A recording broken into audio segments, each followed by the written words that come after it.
She gave her best friend everything, money, power, even a new life. But what she didn't know was that the same friend would one day steal the one thing that mattered most. Don't forget to subscribe to the channel for more amazing stories. The sun was hot that afternoon. Cars were rushing up and down the busy road. People shouted, horns blew, and the air was filled with the smell of dust and roasted corn. Among the crowd was a young woman carrying a heavy tray on her head. She was hawking cold water in sachets. Her clothes were faded, her slippers were old, and her face carried the mark of hardship. Her name was Joy. Life had not been kind to Joy. After finishing secondary school, her parents could not afford to send her to the university. Her father fell sick and later died. Her mother became a small trader, but the money was not enough. Joy, who once dreamt of becoming a lawyer, now walked the streets under the sun, shouting, "Pure water! Cold pure water!" On that same road, a black-tinted SUV stopped. The window rolled down slowly. Inside was a woman, beautifully dressed, with makeup shining and gold jewelry around her neck. Her nails were painted red, and she wore designer glasses. Her name was Chioma. Chioma was Joy's best friend back in primary and secondary school. They shared food, books, and secrets. They even made a promise that they would both become successful women in the future. But life had separated them after secondary school. Chioma's father was a rich businessman. After graduation, she was sent abroad to study. She came back years later, married to a successful man, and owned a fashion company in the city. She was living the dream both of them once imagined. But that day, Chioma did not recognize the hawker. She only stretched out her hand from the car window and said, "Please, give me one cold water." Joy dropped her tray quickly and brought out one sachet. As she lifted her head to collect the money, her eyes met Chioma's. For a moment, the world stood still. Chioma's mouth opened. She whispered, "Joy." Joy froze, her heart beating fast. Tears filled her eyes as she nodded slowly. "Chioma, it's me." The driver and passers-by looked at them, confused, but neither of them cared. Two old friends had just found each other again, in the strangest way. Chioma stepped down from the car immediately. She hugged Joy tightly, almost dropping her bag. "My God! Look at you! How many years has it been?" Chioma said, her eyes wide with shock. Joy forced a smile, but her voice was shaky. "Since secondary school. I didn't think I would ever see you again." Chioma held her hands and looked at her from head to toe. She saw the sweat, the dust, the torn slippers, and the tray on her head. Her heart broke. "You're hawking water. Joy, what happened to you?" Joy could not answer. Tears ran down her face. Life had beaten her hard, and she felt ashamed to explain. Chioma shook her head and said firmly, "No. This cannot be your life. Not my Joy, you're coming with me. Right now." Before Joy could resist, Chioma told her driver to park the tray, and she pulled Joy into the car. That day was the beginning of a new chapter. Chioma took Joy home. It was a big mansion with marble floors, chandeliers, and expensive furniture. Joy had never seen such luxury before. She stood at the entrance, shaking her head in disbelief. "Chioma, I don't belong here," Joy said softly. Chioma held her shoulders and smiled. "Nonsense. This is your home now. Whatever I have is yours too. We are sisters." For the first time in years, Joy slept in a soft bed, ate good food, and felt safe.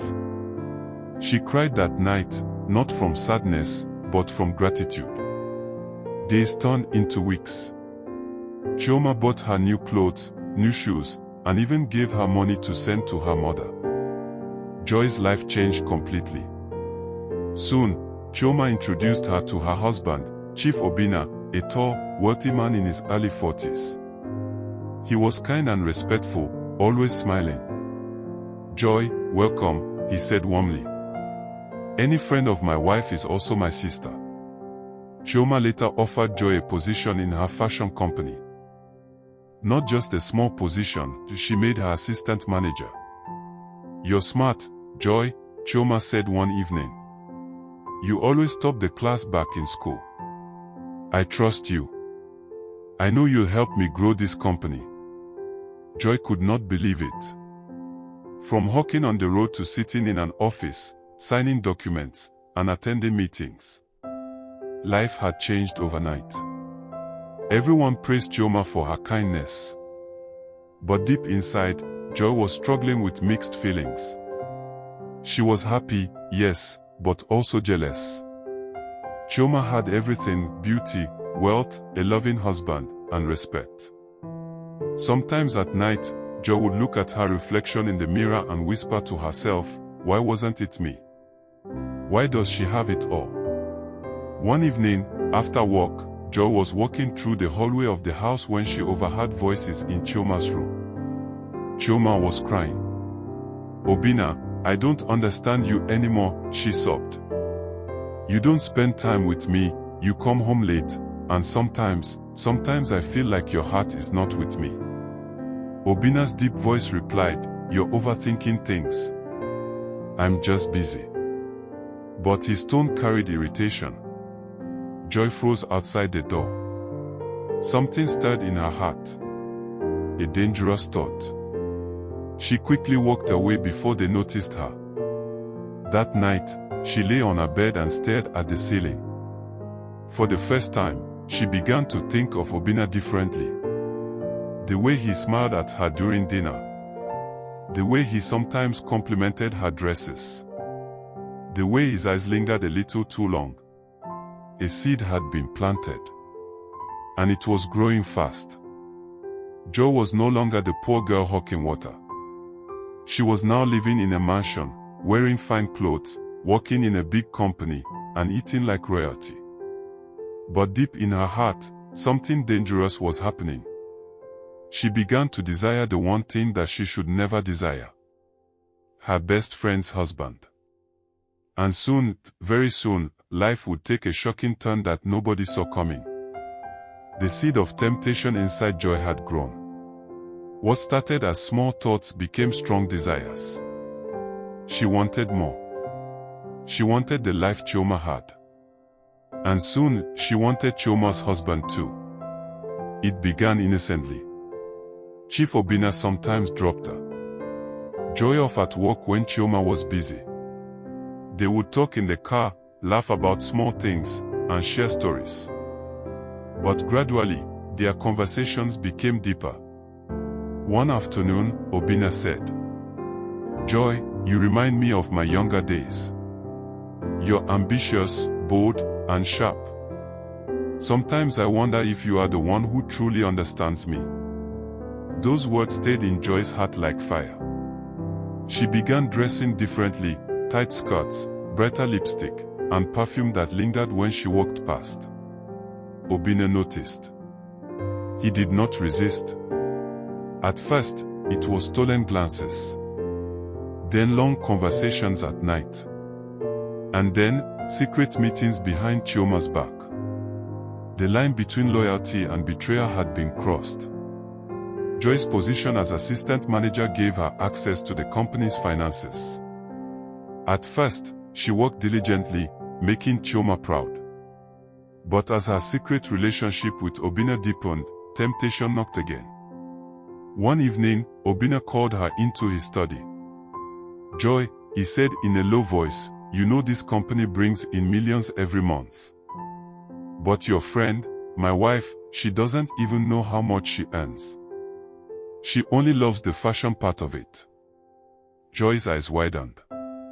So Obinna leaned closer. "If we are smart, we can take small amounts, little by little, and she will never notice. You and I will secure our future. You've suffered enough, haven't you?" Joy hesitated. Her heart pounded. This was wrong. This was dangerous. But then she remembered her days hawking water under the hot sun. She remembered her mother still struggling in the village. She remembered her envy whenever she saw Chioma shining. Slowly, she nodded. "I will do it." That night, a dangerous partnership was born. They started small. A few 100,000 disappeared from the company account. Then a few million. Joy covered the records with fake receipts. Chioma, busy traveling for fashion shows, trusted her blindly. "Joy is my sister," Chioma would tell the staff proudly. "I trust her more than anyone. She is the backbone of this company." But behind those smiles, Joy was secretly draining the same company Chioma built with her sweat. The money funded secret hotel meetings, jewelry, designer bags, and hidden accounts. Joy's confidence grew. She began walking through the office like she owned the place. But greed is never satisfied. One evening, Obinna whispered to her, "Joy, I don't just want money. I want you by my side forever. I want you to be my wife." Her eyes widened. "Your wife? What about Chioma?" Obinna smirked. "Chioma doesn't satisfy me anymore. You do." With time, she will no longer be in the picture. Those words shook Joy's soul. The dream she secretly carried, taking Chioma's place, was finally becoming real. But fate always leaves clues. One day, Chioma sat in her office, reviewing financial reports. She frowned. Something didn't add up. "Joy," she called. Joy walked in confidently, dressed in a fine blazer, carrying files. "Yes, Chioma. These figures, they don't look right. Are you sure the auditors balanced everything correctly?" Joy forced a smile. "Yes, Chioma. Sometimes suppliers delay receipts. Don't worry, I'll fix it." Chioma nodded, still looking uncertain. "All right. I trust you." Joy exhaled in relief as she walked out. But in her heart, fear had crept in. The empire of lies she and Obinna had built was strong, but it was also fragile. And one day, it would all come crashing down. That night, Joy stood by the balcony of the mansion, staring at the city lights. Obinna walked up behind her and placed his hands on her shoulders. Soon, he whispered, "Everything will be ours." Joy turned to him, her eyes shining. "What about Chioma? She has been good to me. Sometimes I feel guilty." Obinna's eyes hardened. "Forget guilt. In this world, only the strong survive. If you want the life you deserve, you must be ready to take it, even if it means destroying your friend." At that moment, Joy's heart shifted completely. There was no turning back. She was no longer the grateful friend. She was now a woman on a mission. Chioma, unaware of the storm brewing, lay peacefully in her room, smiling as she planned the company's next big launch. Meanwhile, in another part of the house, Joy and Obinna whispered about how they would soon take over everything: Chioma's company, Chioma's home, and even Chioma's place. But what they didn't know was that betrayal always comes with a price. And when it finally arrives, it destroys not just wealth, but lives. The storm that Joy and Obinna created could no longer be hidden. Chioma's fashion company was bleeding money. Suppliers complained of unpaid balances. Staff salaries delayed. Yet Joy and Obinna lived lavishly, buying new cars and traveling secretly. At first, Chioma ignored the red flags. She loved her husband and trusted her best friend. But lies cannot live forever. One evening, Chioma returned home early from a business trip. As she stepped into the house, she froze. From the living room came laughter. Familiar laughter. She followed the sound quietly, and what she saw broke her heart into pieces. There was Obinna, her husband, sitting close to Joy. Their hands were locked together. Their eyes sparkled with forbidden love. Joy. Chioma's voice trembled. They both turned sharply, fear flashing in their eyes. Chioma dropped her back. Tears rolled down her cheeks. How could you? Both of you? After everything I have done for you, Joy. I gave you life again. Joy stood, trying to speak. Chioma, it's not what you think. Not what I think. Chioma shouted, her voice shaking the walls. You are sleeping with my husband in my house, after stealing my company funds. Tell me, what else is left that you haven't taken from me? Obinna tried to calm her. Chioma, lower your voice. You don't understand. But Chioma was broken. The people she trusted most had cut her deepest. That night, Obinna and Joy packed bags in secret. They had transferred more company money into hidden accounts. Their plan was simple: flee abroad, start a new life, and leave Chioma with nothing. By dawn, they were gone. Chioma woke up to silence. The bed was empty. The mansion felt like a grave. Her best friend and her husband had run away together. The betrayal was complete. Months passed. In another city, Joy and Obinna lived like royalty. They rented a penthouse apartment, bought flashy cars, and wore designer clothes every day. Joy finally felt she had won. She was now Mrs. Obinna. She had taken everything from Chioma, her husband, her company's money, her peace. But greed has no foundation. And stolen wealth carries curses. At first, their marriage looked sweet. But soon, Obinna began to change. He grew restless, angry, and distant. Why are you always nagging? He shouted one evening when Joy questioned his late nights. Joy stared at him. I gave up everything for you. I betrayed my own friend for you. Obinna laughed coldly. Don't forget, you didn't betray her for me. You betrayed her for yourself. For money. Their love began to rot. Fights became daily. Trust disappeared. And the money slowly started to vanish. Back in the city, Chioma refused to collapse. She cried, yes. She grieved, yes. But she rose again. With the little she had left, she hired investigators and auditors. The truth came out. The embezzlement, the secret accounts, the stolen millions. Chioma handed everything to the police. One quiet evening, as Joy and Obinna sat in their penthouse sipping wine, the door burst open. Police officers rushed in. Mr. and Mrs. Obinna, you are under arrest for fraud, embezzlement, and theft. Joy dropped her glass, her body shaking. Obinna tried to argue, but handcuffs snapped on their wrists.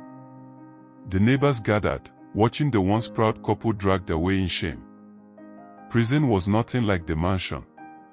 Concrete walls. Raw food. No designer clothes. No friends. No powers. Joy sat on her bunk bed one night, tears streaming.